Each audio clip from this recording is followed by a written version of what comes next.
Hello दोस्तों, स्वागत है आपका अपनी YouTube channel free education by PK Mehta में।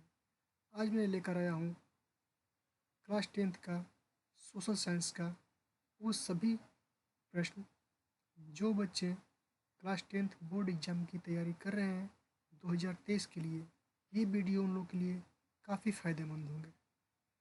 तो जैसा कि आप स्क्रीन पर देख रहे हैं, सोशल साइंस के ये क्वेश्चन है, पेपर है।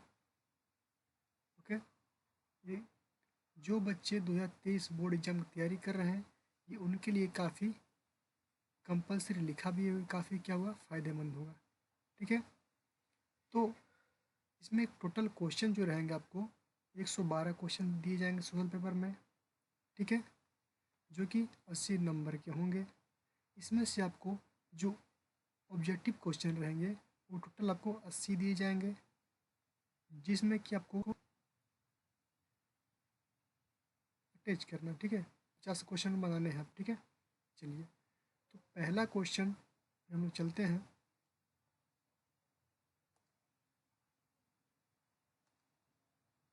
चलिए तो नंबर फर्स्ट क्वेश्चन देखते हैं हम लोग।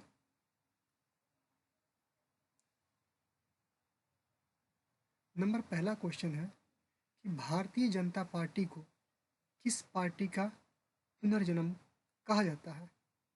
भारतीय जनता पार्टी को किस पार्टी का पुनर्जन्म कहा जाता है? इसका आंसर होगा डी, भारतीय जनता दल। ओके, चलिए नेक्स्ट आगे चलते हैं।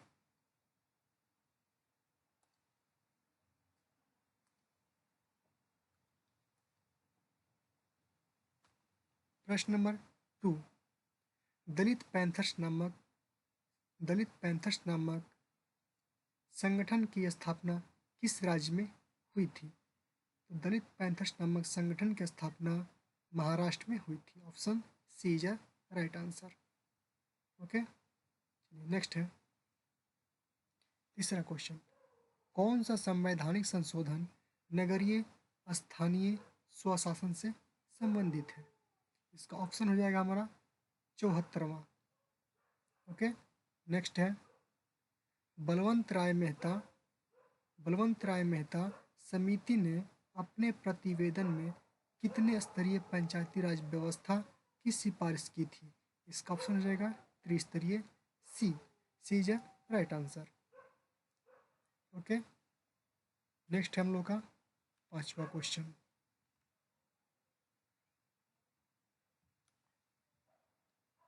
चलिए पांचवा क्वेश्चन है कि भारत में प्रथम नगर निगम की स्थापना कहाँ की गई थी? तो भारत में प्रथम नगर निगम का स्थापना मद्रास में की गई थी। छठा प्रश्न है हम लोग का कि सर्वप्रथम किस राज्य में महिलाओं को पंचायतों में 50% का आरक्षण दिया गया था?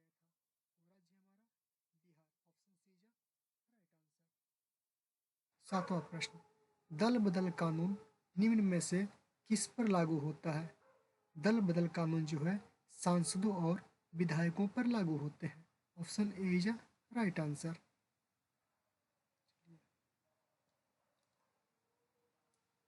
आठवां प्रश्न हम लोग का है, थोड़ा ये जूम करने में प्रॉब्लम होती है। चलिए क्लियर है, काफ़ी बड़ा हो गया।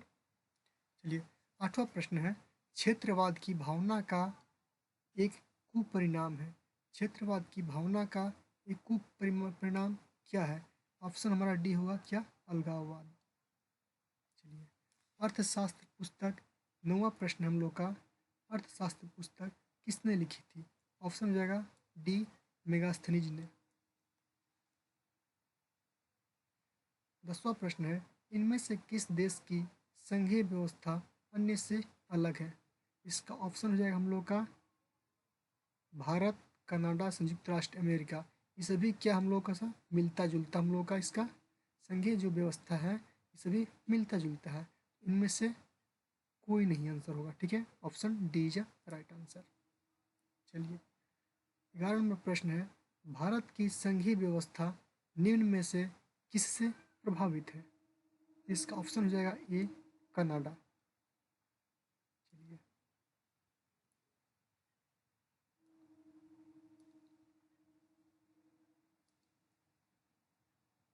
12 क्वेश्चन। भारतीय संविधान की किस अनुसूची में राष्ट्रीय भाषाओं की सूची है? भारतीय संविधान की किस अनुसूची में राष्ट्रीय भाषाओं की सूची है? इसका राइट आंसर हो जाएगा डी 8वीं अनुसूची।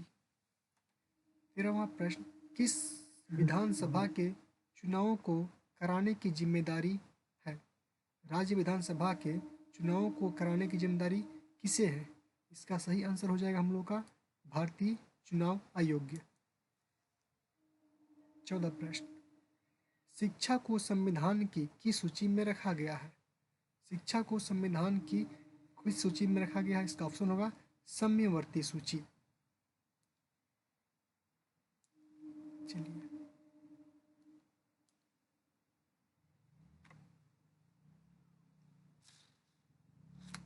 क्वेश्चन नंबर 15 क्या है? जर्मनी का एकीकरण कब हुआ था? जर्मनी का एकीकरण हुआ था 1871 ईस्वी में। हुआ आंदोलन किसने शुरू किया था? हुआ आंदोलन किसने शुरू किया था? हुआ आंदोलन जो शुरू किया था हो ची मिन्ह ने शुरू किए थे। 17 प्रश्न है कि जनरल लोन नोल किस देश के प्रधानमंत्री थे? इसका राइट आंसर होगा लाओस। कहाँ के प्रधानमंत्री थे ये? लाओस के प्रधानमंत्री थे। चलिए नेक्स्ट क्वेश्चन,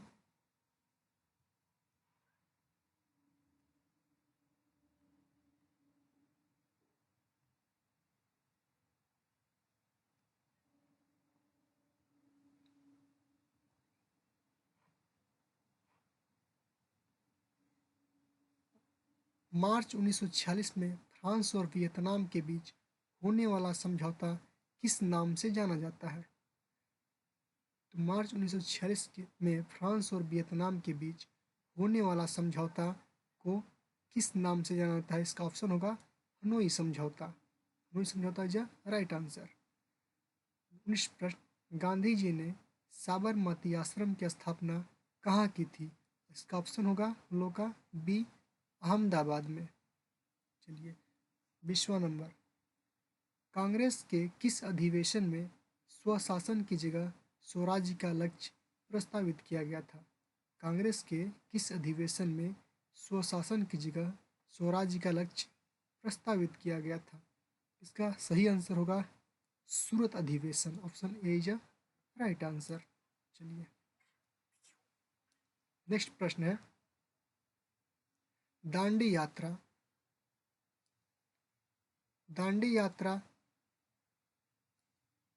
दांडी यात्रा के किस आंदोलन की शुरुआत हुई थी? दांडी यात्रा से किस आंदोलन की शुरुआत हुई थी? इसको कौन सा होगा था? इसका ऑप्शन होगा ए सविनय अवज्ञा आंदोलन, सिविल डिसोडियस मूवमेंट। 22 प्रश्न, गांधी जी ने किस गोलमेज सम्मेलन में भाग लिया था? तो गांधी जी द्वितीय गोलमेज में भाग लिया था। आपका द्वितीय गोलमेज सम्मेलन में भाग लिए थे। चलिए प्रश्न नंबर 23, फॉरवर्ड ब्लॉक की स्थापना किसने की थी? फॉरवर्ड ब्लॉक की स्थापना सुभाष चंद्र बोस ने की थी। 24 प्रश्न, बंगाल विभाजन कब और किसने किया था? बंगाल के जो विभाजन हुआ था 1905 में कर्जन के द्वारा हुआ था। ठीक है,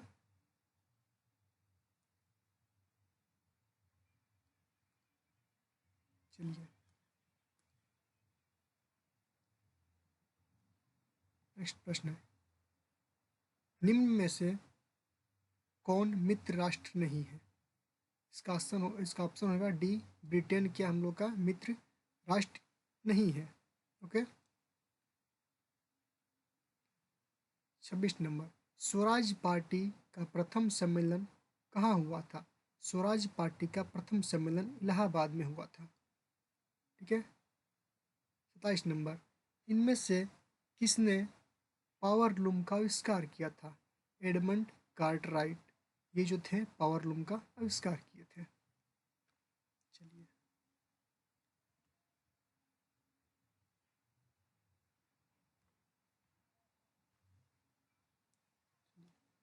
28 नंबर प्रश्न है हम लोग का, न्यू डील नामक नवीन आर्थिक नीति कहाँ लागू हुई? न्यू डील नामक नवीन आर्थिक नीति कहाँ लागू हुई थी? इसका ऑप्शन होगा अमेरिका, बी। 29 नंबर, 1991 में सोवियत संघ के विघटन के उपरांत 1991 में सोवियत संघ के विघटन के उपरांत कौन देश महाशक्ति के रूप में उभरा था? इसका आंसर हो जाएगा संयुक्त राष्ट्र अमेरिका, 29 का डी। 30 नंबर प्रश्न है, इनमें से कौन देश दक्षेस का सदस्य नहीं है? इनमें से कौन सा देश दक्षेस का सदस्य नहीं है? ऑप्शन हो जाएगा बी, इंडोनेशिया। इंडोनेशिया क्या है? दक्षेस का सदस्य नहीं है। चलिए, आप लोग वीडियो का भी स्किप मत कीजिएगा, और वीडियो अच्छा लगे तो प्लीज़ वीडियो को लाइक भी कीजिएगा, अपने दोस्तों को शेयर भी कीजिएगा ताकि उन्हें भी फ़ायदा मिल सके। ओके, चलिए नेक्स्ट क्वेश्चन है हम लोग का 31 नंबर। रूसो जो है किस देश का रहने वाला था? रूसो जो थे वो किस देश के रहने वाले थे? तो ऑप्शन होगा इसका ए, फ्रांस का रहने वाले थे।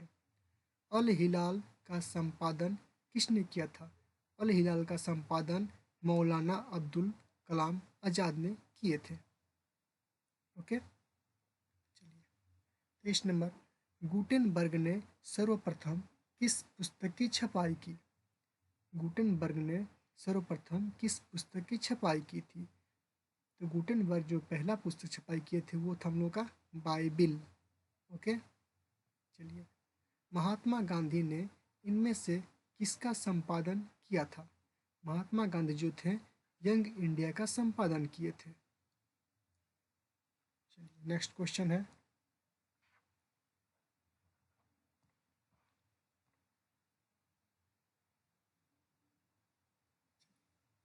काउंट काबूर को इमैनुअल ने किस पद पर नियुक्त किया था? काउंट काबूर को इमैनुअल ने प्रधानमंत्री पद पर नियुक्त किया था, ये तो सबको पता होना चाहिए। चलिए, वियना सम्मेलन की मेजबानी किसने की? वियना सम्मेलन की मेजबानी जो थे लेनिन ने किए थे। 37 नंबर, आंतरिक विद्रोहों को दबाने के लिए रूस में किस संगठन की स्थापना हुई थी? आंतरिक विद्रोहों को दबाने के लिए रूस में लाल सेना का गठन किया गया था। ओके, चलिए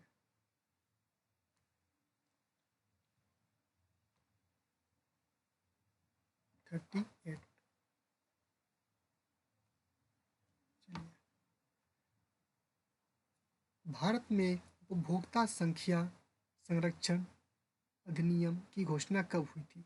भारत में उपभोक्ता संरक्षण अधिनियम की घोषणा 1900, ये हो जाएगा आपका 86 में किए गए थे, 1986।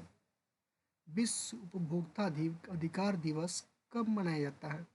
विश्व उपभोक्ता अधिकार दिवस जो है हम लोग का वो मनाया जाता है 15 मार्च को। भारत में सर्वप्रथम राष्ट्रीय आय का अनुमान कब लगाया गया? भारत में सर्वप्रथम राष्ट्रीय आय का अनुमान 1868 ईस्वी में लगाया गया था। गरीबी की तुलना किस अर्थशास्त्री ने कैंसर से की थी? गरीबी की तुलना किस अर्थशास्त्री ने कैंसर से की थी? चलिए देखते हैं, ऑप्शन है मार्शल, कुजनेत्स, और नेक्स्ट देखते हैं कौन सा ऑप्शन है हम लोग का।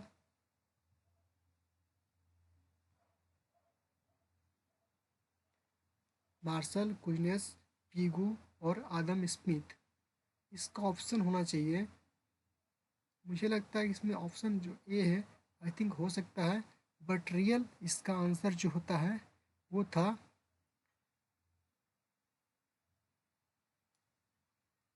आम भी जी बनर्जी। अमेजी बनर्जी ने इसका जो ये किए थे अमिची बनर्जी उनका नाम था। ठीक है, चलिए नेक्स्ट क्वेश्चन है 42। मानव विकास सूचकांक में इनमें से किसे सम्मिलित किया गया था? मानव विकास सूचकांक में इनमें से किसे सम्मिलित किया गया था? इसका ऑप्शन आएगा हम लोग का जीवन प्रत्याशा, शिक्षा प्राप्ति, जीवन स्तर, इन सभी को सूचित किया गया था। इनमें से ऑप्शन होगा D. D is a right answer. Okay. 43। Bharat में आर्थिक नियोजन का कम सॉरी भारत में आर्थिक नियोजन का काम कौन सी संस्था करती है? भारत में आर्थिक नियोजन का काम की कौन संस्था करती है? इसका होगा नीति आयोग करती है। Okay. 44। Poverty and un British rule in India. Poverty and un British rule in India नामक किताब किसने लिखी थी? इसका आंसर हो जाएगा दादा भाई नौरोजी ने लिखे थे। चलिए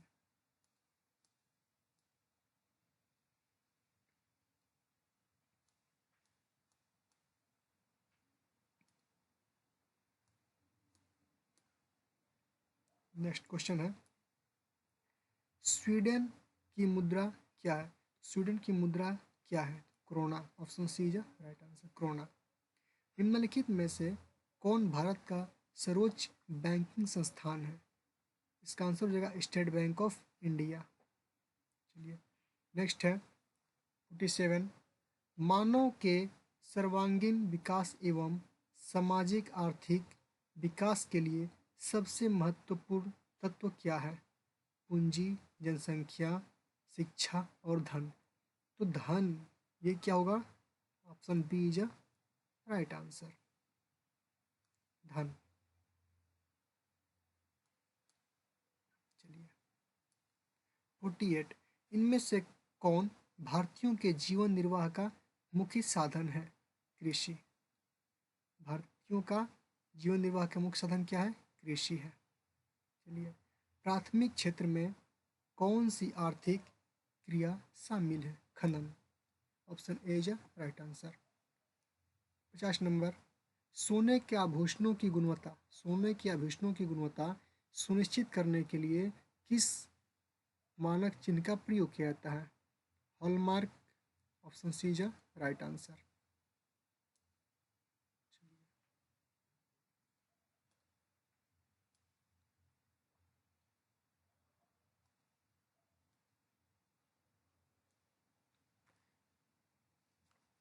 51 नंबर प्रश्न क्या है?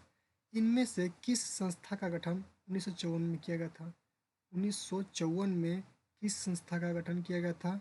इसका आंसर हो जाएगा हम लोग का योजना आयोग, राष्ट्रीय विकास परिषद, राष्ट्रीय प्रतिदर्श सर्वेक्षण संगठन, केंद्रीय सांख्यिकी। आई थिंक इसका जो आंसर होगा ये हो जाएगा योजना आयोग का किया गया था। ठीक है, ये थोड़ा अनक्लियर है, वो देख लेंगे गूगल सर्च करके। ठीक है, इसके लिए सॉरी। चलिए नेक्स्ट क्वेश्चन देखते हैं हम लोग। मौसमी बेरोजगारी पाई जाती है औद्योगिक क्षेत्रों में। 52 का सी। चलिए 53 नंबर प्रश्न है पूंजीवादी व्यवस्था का गुण है। पूंजीवादी व्यवस्था ना का गुण है निजी लाभ, साधनों का निजी स्वामित्व, मूल्य तंत्र। इसका ऑप्शन हो जाएगा डी, इनमें से सभी।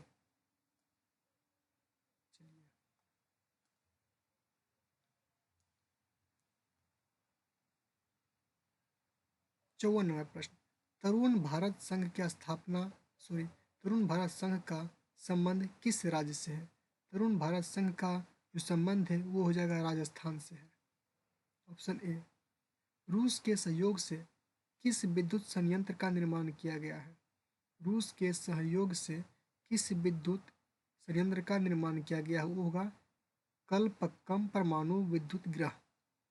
कलपक्कम परमाणु विद्युत गृह। Option C is right answer. 56 number प्रारंभिक जीविका कृषि को इस नाम से भी जाना जाता है, वो कौन सा होगा? झूम, पामलू, दीपा। इनमें से ऑप्शन छप ये हो जाएगा इनमें से सभी, ये सभी को जाना जाता है। ठीक है,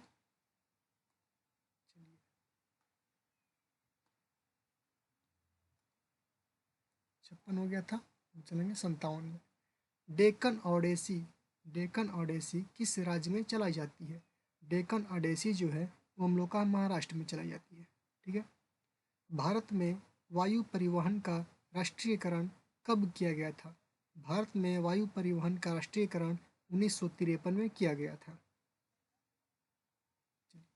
इंदौर बंदरगाह किस राज्य में स्थित है?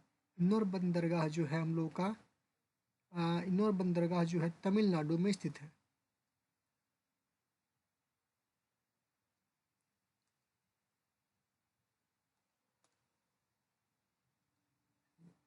नंदा देवी, एक मिनट, ये क्वेश्चन रहेगा 60 नंबर। बिहार की प्राचीनतम नदी घाटी परियोजना है, कौन है? सोन नदी घाटी परियोजना। नंदा देवी राष्ट्रीय उद्यान कहाँ स्थित है? नंदा देवी राष्ट्रीय उद्यान जो है हम लोग का, ये है आप लोग का उत्तराखंड में स्थित है। चलिए, चिपको आंदोलन की शुरुआत किसने की थी? ये तो क्वेश्चन सबने पढ़ी होगी कि चिपको आंदोलन की शुरुआत सुंदरलाल बहुगुणा ने की थी। Option A is right answer. 63 number. Bihar में कितने प्रतिशत भौगोलिक क्षेत्र में वन का फैलाव है? पूरे भारत में जो है, पूरे भारत में वन का जो फैलाव है हम लोग का कितना है? 17% है। ठीक है, पूरे भारत में। तो बिहार में कितना होगा? इससे काफ़ी कम ही होगा। तो 15 भी ज़्यादा लग रहा है। ये होगा ऑप्शन डी, 7%। ठीक है, चलिए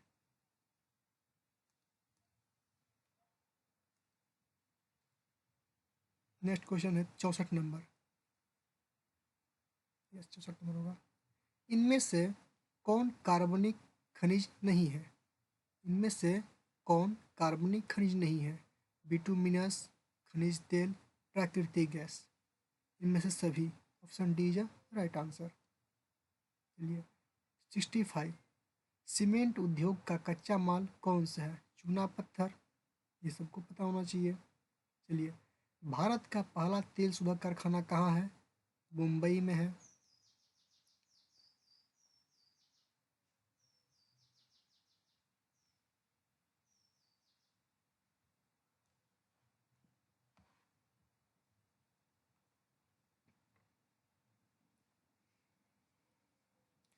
सिक्सटी सेवन।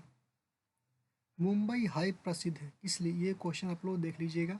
मुंबई हाई प्रसिद्ध है तेल शोधन हेतु। कहाँ किस लिए प्रसिद्ध है? तेल के शोधन हेतु, ऑयल रिफाइनरी। 68। भारत की प्रमुख खदान फसल कौन सी है? भारत की प्रमुख खदान क्या है? चावल है। 69। जूट उत्पादन में कौन देश अग्रणी है? तुम्हारा क्या होगा? भारत। 70 नंबर।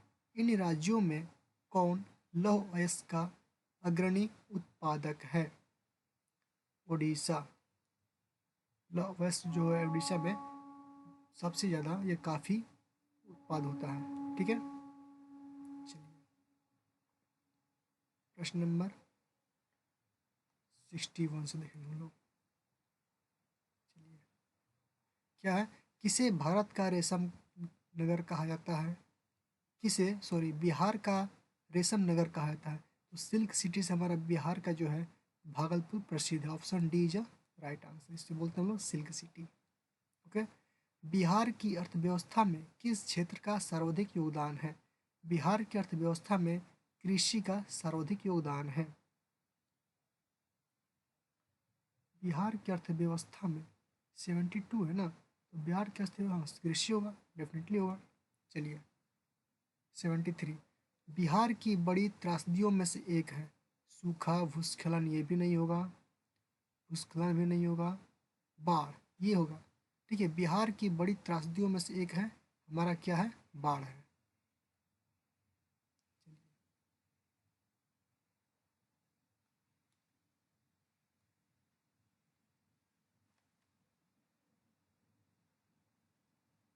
74 नंबर प्रश्न है, कुशहा तटबंध किस नदी पर है? कुशहा जो तटबंध है ना, वो हमारा कोसी नदी पे है। कहाँ पे है? कोसी नदी पे है। सतलज नदी पर कौन सा कृत्रिम जलाशय बनाया गया था? सतलज नदी पर कौन सा कृत्रिम जलाशय बनाया गया था? तो जो बनाया गया था नागार्जुन सागर, पंत सागर, शारदा सरोवर, गोविंद सागर। जो इसमें सो आई थिंक कोई नहीं होना चाहिए नागार्जुन। इसी का एक और नाम है क्या, भाखड़ा। भाखड़ा जलाशय बनाया गया था, ठीक है। भाखड़ा बांध बोलिए उसको, सॉरी बांध बोलिए, ठीक है।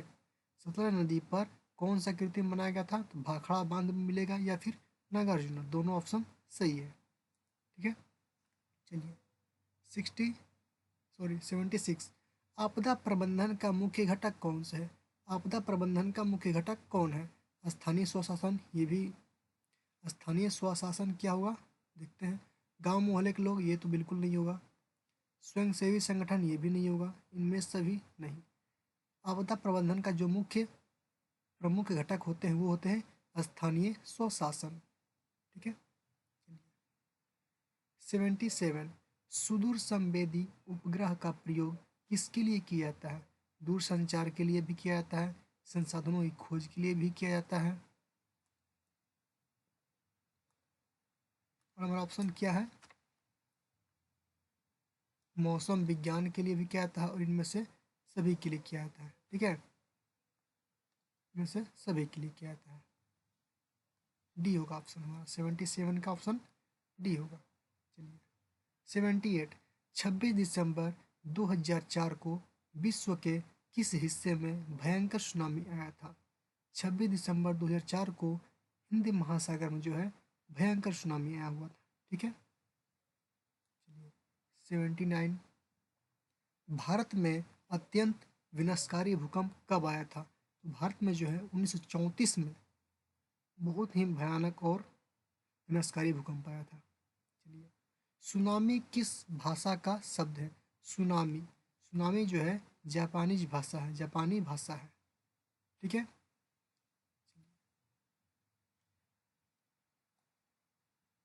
अब जो आप लोग के यहाँ पे आ रहा है ये है short answer with types question था, ठीक है। तो मैंने आप लोगों को ऑब्जेक्टिव जितने भी थे 80 क्वेश्चन के सारे क्वेश्चन मैंने आप लोगों को कराया है, ठीक है। आप लोग देख सकते हैं। इससे आप लोग देख लेंगे काफ़ी वीवीआई साबित होगा आप लोगों का लिए, बोर्ड एग्जाम के लिए खासकर। जो बच्चे 2023 में बोर्ड देने वाले हैं, ठीक है, बोर्ड एग्जाम देने वाले हैं, उनके लिए काफ़ी ही ये लाभदायक होगा, ठीक है। तो उम्मीद करते हैं कि आप लोगों को ये वीडियो अच्छा लगा होगा। प्लीज़ हमारे चैनल को लाइक कीजिए, शेयर कीजिए वीडियो को, और हमारे चैनल को सब्सक्राइब कीजिए, और अपने दोस्तों तक शेयर भी कीजिए ताकि उन्हें भी इसका बेनिफिट मिल सके। अगर और मैं नेक्स्ट वीडियो जो लाने वाला हूँ वो होगा साइंस का, ठीक है। ये था आप लोगों का सोशल साइंस, ठीक है। और जो अगले वीडियो मैं लाने वाला हूँ वो हो जाएगा आप लोगों का साइंस का, ठीक है। चलिए, तो उम्मीद करता हूँ कि आप लोगों को वीडियो अच्छा लगा होगा।